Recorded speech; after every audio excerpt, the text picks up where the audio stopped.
Bonjour, bienvenue à cette rencontre sur les câlins sans contact. Alors, je m'appelle Suzanne Masson, je suis coordonnatrice des services pour les proches aidants à l'Association bénévole de l'île d'Orléans. Et cette rencontre est rendue possible grâce au financement de l'appui Capital National. Alors, sans plus tarder, nous allons procéder aujourd'hui, surtout parce qu'on est en période de pandémie. Ce sujet-là est devenu important et m'a été demandé et suggéré. Alors, j'ai fait un peu de recherche pour trouver comment on peut faire des câlins sans contact physique. Alors, ce qu'on connaît des câlins, hein, c'est surtout, comme on voit, à partir de votre gauche, les câlins entre personnes amoureuses, entre amis pour se réconforter, dans nos rapports avec les animaux, quand, on peut parler aussi de zoothérapie et intergénérationnel, hein, quand on passe aux grands-parents, les petits-enfants et même les parents et les enfants, bien sûr. Alors, pour, bien s'entendre et comme, on sous-entend que dans un câlin, il y a nécessairement un contact physique, 2 définitions devenaient importantes. Donc, la définition de contact, alors état ou position de 2 corps ou substances qui se touchent. Donc ça, c'est ce qu'on connaît le plus du, contact câlin. Ensuite, on parle de sensations produites par quelque chose qui touche la peau. Alors, on va pouvoir en discuter un peu plus loin dans la présentation. Mais là, déjà, on vient de changer. On ne parle pas nécessairement d'un autre corps, mais d'un contact avec quelque chose qui vient sur notre peau. État ou action de personnes qui sont en relation, qui communiquent entre elles, qui se fréquentent. Communication, relation entre des personnes, des groupes. Bon, là, déjà, vous voyez, c'est tout autre chose et on l'oublie souvent que, dans notre langage courant, on va dire, «Dans la rencontre de groupe d'hier soir, franchement, j'ai trouvé qu'il y avait un bon contact» et là, on sous-entend l'ambiance qui était là, la façon de communiquer des gens et tout notre ressenti, toute l'émotion, et vraiment l'ambiance qui entourait cette rencontre-là. Alors souvent, on va utiliser, cette expression-là et pourtant on parle de contact et personne ne s'est touché. Alors, ça, c'est quelque chose d'intéressant. Quand on regarde la définition de câlin, alors se dit d'un comportement doux et caressant, tendre et affectueux. Là, c'est les définitions que j'ai prises, dans le Larousse. Alors déjà, comportement doux et caressant, on n'a pas nécessairement dit qu'il y avait un contact physique, là. On a dit que, c'est le comportement qui était doux et caressant, tendre et affectueux. Alors vous voyez, tout est dans l'intention, dans l'agir, dans l'émotion qui entoure, un geste ou notre façon d'être avec les gens. Alors, vous voyez la dimension de câlin ici? Elle vient de prendre un sens qui commence à être un peu différent. Ça va nous aider. Alors ici, oui, j'ai rapporté les paroles d'une chercheure qui a dit en fin de présentation à tout le monde, au début de la pandémie, soyez gentils, soyez calmes et soyez prudents. J'ai trouvé ça très intéressant. Parce que dans son discours, il y avait le petit point que j'ai ressorti ici, qu'elle soit sous la forme d'une action ou d'un discours sincère, la gentillesse semble avoir le pouvoir de provoquer la joie et le bonheur. On en a quand même besoin. Bien que cette qualité soit innée chez certaines personnes et cultivée pour d'autres, elle semble être un partenaire idéal face à ces temps troublés par la pandémie, selon des experts. Alors, c'est Madame Bonnie Henry, qui est médecin hygiéniste en chef à la Colombie-Britannique, qui a dit ça là, dans une présentation. Bien sûr que là, j'ai pris un segment. Ce que j'ai trouvé d'intéressant là, c'est toute la dimension qu'on vient de voir dans la définition du câlin, de le soyez gentil, la bienveillance qui est suggérée là, qui vient entourer les gens ou qui vient on pourrait dire donner un câlin virtuel ou, créer une ambiance autour, des gens. J'ai trouvé ça très intéressant cette expression-là de la gentillesse, comme forme de câlin. Aussi, c'est ça, il y a, dans la relation aidant-aidé, souvent, on va prendre pour acquis qu'il y a de la gentillesse, qu'il y a de la bienveillance dans cette démarche-là.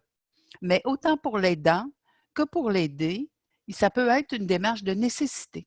Ce n'est pas automatique. On n'est pas gentil en venant au monde nécessairement. Ça peut s'apprendre. Et donc, à câliner dans notre intention, dans notre affection, dans notre façon d'être présent, ça s'apprend avant même de toucher. On peut avoir des câlins désagréables là, qui sont des touchés désagréables. Alors, déjà, on sait qu'à partir, avant même d'avoir un toucher, l'intention, l'ambiance et l'émotion vont faire partie de la démarche d'un câlin. Et là, on a tendance à oublier en disant, ou en tout cas, j'entends beaucoup là, le besoin d'être touché.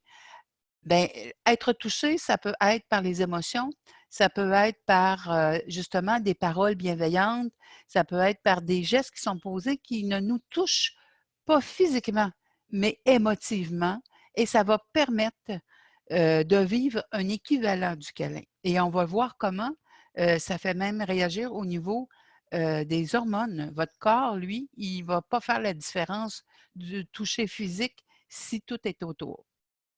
Donc, là, ici, on parle de la parole, pardon, qui câline. Alors, les mots seuls peuvent façonner non seulement le message que nous recevons, mais aussi l'impression que nous avons de la situation dans laquelle nous nous trouvons. Alors, vous voyez, là, c'est le directeur d'un institut universitaire qui nous dit ça.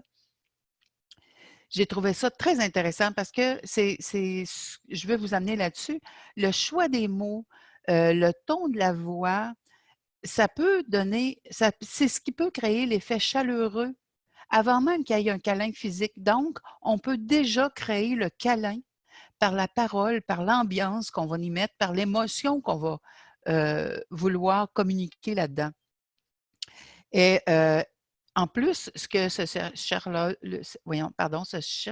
nous dit, M. Fessler, c'est que ça va influencer la perception de l'autre sur ce qui se passe.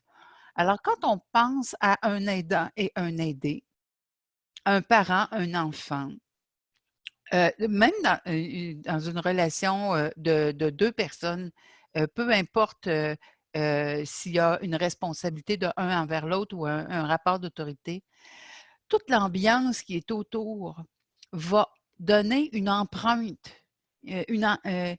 ça va donner l'impression que la situation est agréable, désagréable, dangereuse, rassurante, anxiogène, sécuritaire. Alors, vous voyez, c'est pour ça que présentement, pendant la pandémie, quand on écoute les différents gouvernants, présidents, premiers ministres, représentants gouvernementaux, il va y avoir différents commentaires et bien souvent, portez votre attention, les gens vont dire, dans l'attitude de tel ministre ou de tel président, nous donne l'impression que, alors on vient de le dire, que ces gens-là nous communiquent déjà une sensation de on est pris en charge, c'est sécuritaire, ou méfiez-vous de tout, tout est dangereux, ou je me sens attaqué, donc vous devriez vous sentir comme soit mes agresseurs ou être attaqué vous aussi. Comprenez-vous, il y a toute une démarche là, c'est très inconscient. Hein? On ne réalise pas tous les jours l'effet de nos paroles et de nos messages, qui ne sont pas toujours des paroles. Alors là, oups, je vais tasser un petit peu mon image. Voilà, je vais l'envoyer ici pour qu'on puisse bien lire. Alors, les effets sur le métabolisme, ça, c'est très important. La première raison, c'est qu'un câlin va libérer une hormone qui s'appelle l'ocytocine. Je suis certaine que vous en avez entendu parler depuis le début de la pandémie et même avant. Là. On l'appelle l'hormone de l'attachement ou l'hormone du bonheur. Alors, il y en a même qui vont appeler ça l'hormone de l'amour. Mais dans le fond, cette hormone-là, c'est une hormone qui reçoit l'information « je me sens bien, donc je me détends ». L'ocytocine, c'est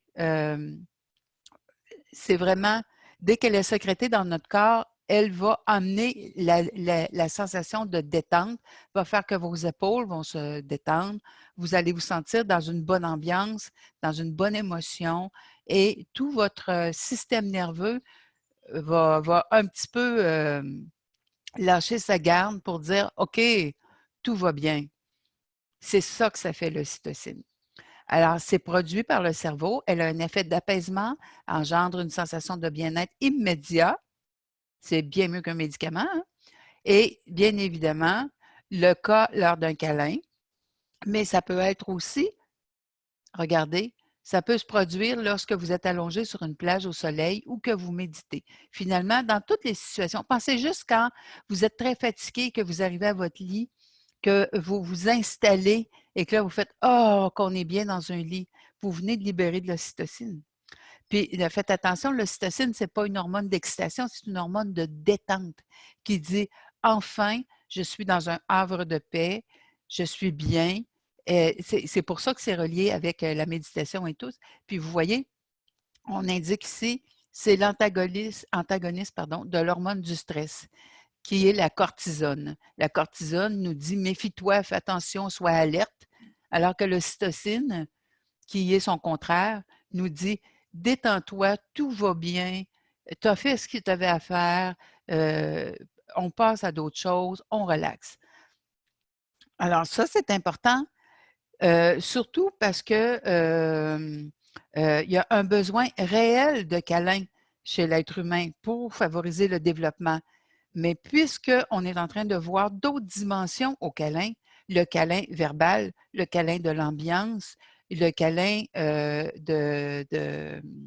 d'un environnement, alors on est en train de trouver d'autres façons de développer notre cortisol. Excusez-moi, notre cytocine, la cortisol, on ne veut pas la solliciter présentement, elle l'est suffisamment. OK, je vais remettre mon image dans le petit coin. Voilà. OK. Alors, maintenant, je vais vous parler les câlins et les pandémies. Présentement, en Amérique du Nord, le phénomène de pandémie, on en avait peut-être entendu parler dans l'histoire, mais ce n'est pas quelque chose de courant. Alors que dans d'autres espaces, d'autres endroits sur le globe terrestre, les pandémies sont là depuis un certain temps. On pense en Guinée, à l'Ebola, c'est déjà là. Alors, il y a une expertise qui nous vient de là. Il y a les gens de la Croix-Rouge et les Médecins sans frontières qui connaissent bien cette dimension-là. Donc, je suis allée trouver de l'information dans ces secteurs-là pour vous donner cette information ici. Vous voyez déjà ici au Québec, au début, on a dit, dans les secteurs touchés par la pandémie, par l'épidémie, les gens sont encouragés à se saluer sans contact direct. Au lieu de câlins et de poignées de main traditionnelles, optez plutôt pour un signe de la main à distance ou encore le petit coup de coude. Un monde sans contact peut nous sembler étrange et l'interdiction de toucher à quiconque constitue un défi physique et mental. Alors, vous voyez là déjà, dans les endroits où il y a des pandémies depuis plus longtemps que nous, depuis plus de 2-3 mois, donc, et ils apprennent tous les jours comme nous à vivre avec. Les gens ont reconnu que c'est un défi et qu'il faut y penser constamment de comment je fonctionne parce que là, il y a une pandémie, donc un risque pour ma santé. Alors, vous voyez, là, ça vient justement de quelqu'un qui intervenait au niveau de l'Ebola. Nous tenons tous pour acquis les petits gestes affectueux comme un câlin ou une tape sur l'épaule. L'incapacité de donner ou de recevoir ces marques d'affection peut créer un sentiment d'isolement. Et c'est ça le risque, c'est ce qu'on vit présentement. Et je vous dirais, plus que l'isolement, ça est en train de développer une crainte du toucher. Et on ne veut pas ça. Il ne faut pas, si pour vous, c'était bien de vous sentir touché, il ne faut pas avoir peur de reprendre ce contact-là. Vous voyez, il faut plutôt être créatif et trouver des façons de reprendre les contacts sans avoir un danger pour votre santé physique, parce que votre santé mentale en a besoin. Vous voyez, on vient d'avoir l'information qu'on va pouvoir recommencer les rendez-vous chez les coiffeurs, massothérapeutes et tout ça. C'est très important. Si vous en avez besoin, allez-y grandement oui, et sécurisez-vous. S'il le faut, demandez aux gens, les professionnels auprès de qui vous allez, comment ils vont faire pour vous approcher, pour vous toucher, parce que quand il y a un shampoing, il faut quand même que les gens vous touchent. Une teinture, une coupe de cheveux, il faut que les gens vous touchent. Il y a un minimum, mais quand même. Alors, il y a des façons de le faire et c'est faisable. Il y a des gens qui vivent depuis des années dans cette situation de pandémie et tout le monde continue de se développer et ont quand même une certaine propension au bonheur. Alors, il ne faut pas abandonner et penser qu'on ne se touchera plus jamais. Ça, oubliez ça, c'est possible. C'est à nous d'encadrer la façon de le faire.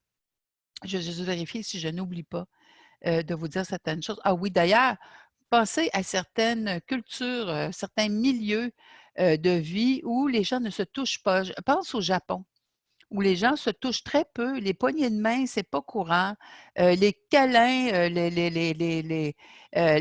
en public, s'embrasser, se tenir dans les bras, c'est pas des choses qu'on va faire. Ça va être réservé à des relations intimes vraiment. Alors, ici, en Amérique du Nord, au Québec, en Europe, les gens s'embrassent lors des rencontres et tout ça.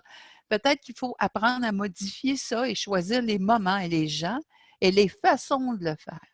Mais ça ne veut pas dire de tout abandonner. Alors, on va apprendre à développer ça pour apprivoiser la crainte du toucher. Alors, là, on va essayer de travailler à enlever des craintes. Je suis allée chercher l'information, je suis allée la chercher auprès de recherches qui ont été faites pour comment intervenir auprès de personnes autistes ou Asperger. C'est des formations qu'on donne aux intervenants, aux parents, parce que les gens qui sont autistes et Asperger, la majorité du temps, n'aiment pas être touchés. Et pourtant, comme on vient de le mentionner pour la coiffure, si on va chez le médecin et quand on est en public, il y en a des proximités. Donc, il faut apprendre à se sécuriser avec le sentiment qu'il y a un toucher qui va éventuellement arriver. D'abord, on nous dit ici, lorsqu'on est devant des personnes autistes, de pratiquer le toucher profond. Alors, bien sûr que là, il faut toujours penser au consentement. Est-ce que la personne est d'accord? Il faut d'abord aviser. Bon, là, je dois t'approcher pour t'aider à mettre ton chandail. Présentement, là, si vous êtes un aidant et avec un aidé, peut-être que l'aidé va dire non, mais là, la pandémie, voici comment je vais faire, voici comment on va procéder. Bon, s'il le faut, porter des gants. S'il le faut, dites à la personne, regarde, je me suis lavé les mains, ton gilet est propre. Alors, je le prends avec mes mains propres. Je t'aide à le prendre, à le mettre, à te vêtir. Après, je vais me relaver les mains. Donc, ton gilet était propre, mes mains étaient propres. Il n'y a pas de virus qui s'est installé là.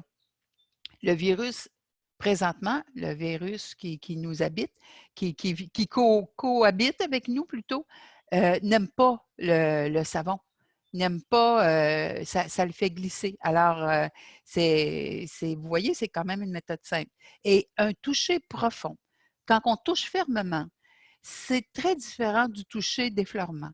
Le toucher profond, et on va le voir tout à l'heure quand je vais vous parler d'une machine à câlin, le toucher profond, calme l'anxiété parce qu'il est rassurant. Ça veut dire, je sais ce que je fais, je te touche, bien sûr, d'une façon bienveillante. On ne fera pas de blague avec un toucher profond qui serait violent, mais un toucher profond qui cherche à sécuriser ou à bien attacher un vêtement, c'est très différent. Alors, vous voyez, et quand il y a un effleurement, c'est comme s'il y avait une hésitation. Donc, on transfère quelque chose qui est anxiogène de je ne suis pas certaine, est-ce que je dois te toucher plus, moins, m'éloigner? Alors, on transfère plus de l'anxiété que quelque chose de rassurant. Donc, on parle de toucher profond pour parler d'un geste sûr qui sait qu'est-ce qu'il fait et un contact sans hésitation. Ensuite, on va parler de texture. Les vêtements, on va même parler de peut-être doubler des vêtements pour avoir une texture qui serait acceptable et enlever les étiquettes qui sont des irritants bien souvent pour la peau. Alors, Faites juste penser au début de la pandémie, moi, ça m'a vraiment frappée. Beaucoup de gens disaient: «Enfin, je peux faire du télétravail, je peux passer mes journées en pyjama, en vêtements mous, en vêtements confortables». Qu'est-ce qu'on entendait là? Moi, ce que j'entendais, c'est, habituellement, je porte des vêtements pour correspondre à, un milieu de travail qui oblige un costume, pour être à la mode, pour être beau, pour être belle, pour, bien paraître. Est-ce que c'est obligé dans notre société de tous les jours d'être inconfortable pour être beau, pour être à la mode et pour bien paraître? Ça m'a vraiment questionnée. Si c'est pas obligé, comment ça se fait qu'on a eu l'impression que là, enfin, on pouvait être dans un vêtement qui nous permet des mouvements libres et du confort? En tout cas, on a des questions à se poser là-dessus. Mais vous voyez, d'avoir un vêtement qui permet de se sentir bien par sa texture, par la température que ça dégage, par l'odeur parfois, les couleurs même, c'est important. Et ça, c'est une forme de câlin. Parce que si les gens ont si vite opté pour ce type de vêtements-là au début de la pandémie, c'est parce qu'ils avaient besoin d'être rassurés. Ça, c'est mon approche intervenante psychosociale. Et oui, mais tout le monde le fait et c'est correct. Et c'est pour ça aussi qu'on aime la chaleur en Amérique du Nord l'été, parce que ça nous permet de porter des vêtements plus légers, d'être plus libre et qu'on n'a pas, des gros manteaux, des 2-3 gilets pour, se protéger du froid. Alors vous voyez, il y a une forme de câlin là-dedans. Respecter l'espace entre les personnes. Ah là, on entend parler du 2 mètres pour ici, en Amérique du Nord. En Europe, on parle de 1 mètre. Mais de tous les jours, pensez-y comme il faut. Avant même la pandémie, on entendait des fois, «Ah, j'ai pas aimé cette rencontre-là, la personne est rentrée dans ma bulle». Heu, «Ah, je me sentais bien dans cet environnement-là parce que, j'avais de l'espace pour moi». Qu'est-ce qu'on dit là? On dit qu'on a un besoin, chaque personne a un besoin d'un espace très personnel et cet espace très personnel-là est variable selon vous. Présentement, on nous impose, par sécurité d'hygiène, un espace X, mais peut-être que le 2 mètres ou le 1 mètre, c'était votre bulle avant. Alors, c'est pas contraignant. Au contraire, les rencontres publiques avant devaient probablement être contraignantes pour vous parce que ça rentrait dans votre bulle. Mais peut-être que maintenant, vous, vous êtes bien. Mais les gens qui ont besoin de sentir des gens très près, là, c'est contraignant pour eux. Là, c'est difficile de respecter le 1 mètre, le 2 mètres. Quand on pense aux enfants qui n'ont pas toujours cette notion-là de bulle, ben, ils vont être plus vite à être près des gens. C'est sûr, le petit bébé, on le prend dans nos bras, les enfants, on les prend dans nos bras souvent, longtemps. Plus on vieillit, plus on diminue ce rapprochement physique-là, je parle bien sûr pour l'Amérique du Nord. Mais puis, il y a aussi ici que le climat fait qu'on installe, des couches de vêtements qui ajoutent de la distance. Mais de respecter juste ce besoin de distance-là pour chaque personne, ça va nous aider à apprivoiser le éventuel toucher. Essayez d'identifier, c'était quoi votre espace de bulle avant? Peut-être que finalement, vous avez une facilité présentement à vivre dans ce qui est imposé. Peut-être que pour vous, c'est contraignant et que vous ressentez encore plus ce besoin de rapprochement-là. Alors, c'est pour ça que pour vous, le câlin manque. Surtout si vous ne vivez pas avec d'autres personnes dans votre maison et que vous avez été confiné seul. C'est beaucoup plus demandant pour ça. Ensuite, on parle ici, les moments où il y a beaucoup de personnes, beaucoup de mouvements autour de vous peuvent devenir des périodes très anxiogènes. Là, je vous rappelle que j'ai pris l'information toujours pour, les personnes autistes Asperger. Hem, ces 2 types de personnes-là vont pas vraiment aimer les rencontres publiques. Mais pour beaucoup de gens, ce n'est pas toujours agréable les foules. Vous n'êtes pas nécessairement avec des traits autistes ou des traits Asperger. Peut-être que vous découvrez que vous en avez aussi. Mais donc, avec la pandémie, ça va faire qu'on va craindre plus les mouvements de foule, les déplacements. Et c'est pour ça que présentement, le retour vers les activités habituelles se fait de façon graduelle avec des espaces contrôlés. Éventuellement, on va s'apercevoir que le lavage des mains et le masque vont peut-être être suffisants. Mais tant qu'on ne peut pas contrôler l'hygiène de chacun, il faut contrôler l'espace. Vous comprenez cette démarche-là, j'espère.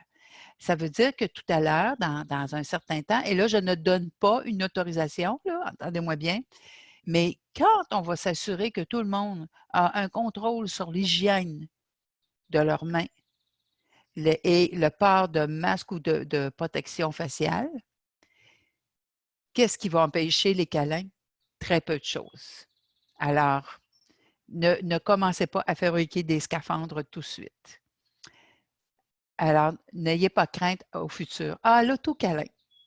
Oui, j'ai découvert sur YouTube, j'aime beaucoup aller faire de la recherche dans toutes les dimensions pour voir tout ce qui se passe. Alors, si ça vous tente et que vous voulez vous faire de l'autocâlin, il y a des automassages, donc qui, avec le toucher ferme, qui vont vous aider à calmer les douleurs, détendre vos muscles. Et là, par contre, on parle vraiment d'un autocâlin dans le but de se donner de l'affection à soi-même, de se détendre sans nécessairement être dans le massage. Alors, c'est Solange qui a une chaîne YouTube qui s'appelle Solange te parle. Vous avez le lien ici. Alors, elle-même a fait des recherches sur les câlins qu'on peut se faire à soi-même. J'ai trouvé ça intéressant. C'est à vous de voir qu'est-ce que ça vous dit et de faire ce qui est bon pour vous là-dedans. Mais si ça vous aide à retrouver un contact chaleureux, à libérer de l'ocytocine et que ça vous permet de vaquer à vos occupations et de retrouver un certain équilibre, bien, allez-y. Censurez pas vos démarches. Bon, pour répondre, oh, c'est ça ici. Pour répondre donc à vos besoins de câlin. Je vous ai parlé tout à l'heure d'abord de la machine à câlin qui gère, vous pouvez gérer vous-même votre pression. Alors, Temple Grandin, je pense que je devrais le dire à l'anglaise là, parce que c'est une Américaine, qui est une Asperger aujourd'hui, qui a 72 ans, qui a un doctorat en ingénierie. Elle a créé, inventé cette machine-là. Bon, elle est spécialisée dans l'approche au niveau des animaux, mais vivant justement la situation d'Asperger et vraiment très craintive de tout ce qui est approche physique, humaine, câlin et tout. Par contre, avec les animaux, ça allait bien. Elle a inventé une machine à câlin. Alors, cette machine à câlin-là, c'est un mécanisme. Vous vous placez entre comme deux espèces de petits murailles, de petits murs. Et vous pouvez, avec un bras qui va actionner un mécanisme, resserrer les petits murs contre vous et vous mettez la pression que vous voulez. Ce qu'elle a découvert, c'est que cette pression-là lui permettait de calmer l'anxiété et de se détendre, de reprendre une respiration plus calme, d'arrêter l'agitation mentale, donc de libérer de l'ocytocine. Elle lui permet de retrouver suffisamment de calme pour continuer et donc un équilibre pour continuer une journée. Par la suite, il y a d'autres gens qui ont inventé une autre machine à câlin qui est comme une forme, comme si vous aviez 2 matelas qui compressent aussi. Par contre, celui-là n'a pas de pression autonome. Je peux vous dire comme intervenante, si la personne ne gère pas elle-même sa pression, je pense qu'on augmente l'anxiété plutôt que de la diminuer. Alors, il vaut mieux gérer ça par soi-même. Ce que ça me dit, ça, c'est dans l'étape 2, sans nécessairement s'acheter une machine. Vous pouvez vous entourer d'une couverture que vous aimez, qui a une odeur, une couleur, une chaleur que vous aimez, une texture à votre goût. Passez juste en premier soin, première chose qu'on va faire auprès d'une victime, couvrir la personne. Parce que quand notre mécanisme de défense va d'abord vouloir gérer une température et en état de choc, la température va varier. Alors, on rassure la personne, on amène de la chaleur. Donc, une couverture, entourée d'une couverture qu'on serre contre nous. Hein. Pensez-y, là, quand on a un peu froid, on fait juste ça avec une couverture, puis on se sent bien. Se bercer. Pour beaucoup de monde, ça fait beaucoup de bien. Juste d'être assis dans un fauteuil berçant, ça calme. Il y a une veste qui s'appelle une veste lestée qui a un certain poids. Donc, c'est une veste sans manches que vous pouvez porter sous les vêtements habituels. Les gens ne le verront peut-être pas, mais si vous, ça vous calme et ça vous aide à fonctionner, bien, allez-y, achetez-le. Et il y a aussi une douillette qui s'appelle Gravity. C'est anglais. Il y a 3 pesanteurs différentes et je connais personnellement des gens qui en ont acheté et qui ont trouvé la bonne pesanteur pour eux et de dormir avec cette douillette-là a calmé, les problèmes d'anxiété et on le sait présentement depuis le début de la pandémie, beaucoup de gens ont des problèmes d'insomnie. C'est normal, notre cerveau nous dit d'être aux aguets parce qu'il y a un ennemi. Alors, donc pour tenter de calmer cette anxiété-là et calmer notre cortisol plutôt et agiter plus notre oxytocine, bien, peut-être que la douillette pourrait vous faire du bien. Il y a, aussi, un animal de compagnie. La zoothérapie a fait ses preuves. Alors, je n'irai pas chercher des recherches là-dessus. Vous pouvez faire de la recherche si vous voulez, mais c'est prouvé que la présence d'un animal que vous aimez, dont vous prenez soin, va vous permettre de recevoir et de donner des câlins. Donc, si vous avez toujours aimé ou avoir un petit chien, un petit chat, un oiseau, des hamsters, tous les animaux que vous pouvez toucher et qui peuvent vous toucher, si ça vous fait du bien, allez-y. C'est le temps d'adopter. D'ailleurs, il semble même qu'il y ait une pénurie présentement dans les sociétés protectrices des animaux où on peut adopter des petits animaux. Il semble qu'il y a une demande croissante. Alors, c'est normal. Bon réflexe de la part de tous ces gens-là pour qui ça convient. Pensez aussi on parlait des vêtements tout à l'heure, pensez à choisir vos vêtements pour avoir des vêtements qui vous donnent l'impression, une sensation de bien-être. Alors, à défaut de câlin, procurez-vous cette sensation de bien-être, de confort, avec des odeurs, des couleurs, des textures qui sont bonnes pour vous. Il y a aussi, je veux vous rappeler, hein, des fois, on a le mécanisme de s'auto-masser sans s'en rendre compte ou de s'auto-rassurer. Des fois, on se croise les bras comme ça et on va frotter le bras ou l'épaule comme ça. C'est machinal, hein, des fois, ou les mains. Hein, souvent, moi, je vois il y a des gens, et j'ai eu à un moment donné ce mécanisme-là, dès que quelqu'un entrait dans mon bureau, oups, je prenais un peu de crème à main et je massais mes mains. Qu'est-ce qu'on fait quand on fait ça? On c'est un automassage et on se câline. OK, je vais prendre soin de moi parce que là, quelqu'un me demande de l'énergie. Je vais prendre soin de moi parce que là, ah mon dos, je me suis cogné le bras là, puis ah mon dos, c'est douloureux. Qu'est-ce qu'on fait? On se calme, on se rassure. C'est ça. Des fois, les gens vont parler, ils vont le faire sur leur cuisse, ils vont frotter une cuisse ou c'est pourquoi pas? Pourquoi pas? Alors, si c'est des mécanismes qui sont chez vous inconscients, bien laissez-les. Ils sont là pour vous rassurer, pour libérer de l'ocytocine, pour vous dire que tout va bien. Ah, maintenant, on est rendu déjà à la bibliographie. Je vous ai mis surtout tous des sites Internet parce que c'est plus difficile présentement d'avoir accès à des bibliothèques. Donc, si vous voulez consulter toutes ces choses-là, ben, vous arrêtez l'image, là, puis vous pouvez retranscrire le lien. Mais ce sont donc des références sur tout ce qui a été utilisé pour préparer cette rencontre-là. Et donc, ça m'amène à vous dire, presque au revoir. Donc si, vous avez besoin d'informations, de support présentement et que vous habitez l'île d'Orléans, vous pouvez communiquer avec l'Association bénévole de l'île d'Orléans. Vous avez l'adresse du site, à l'écran.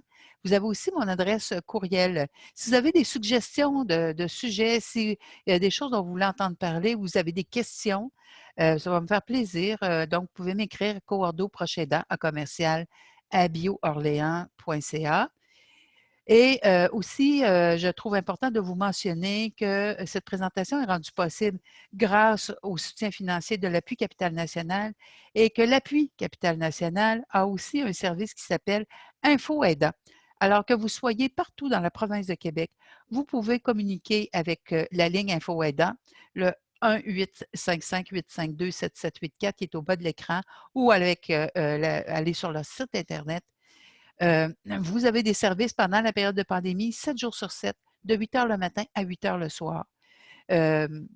C'est un service gratuit qui est offert à tous et qui peut vous aider à trouver les bonnes ressources ou la bonne information pour vous rassurer présentement. Alors, prenez soin de vous, soyez bons pour vous. On a un prochain rendez-vous le 19 juin.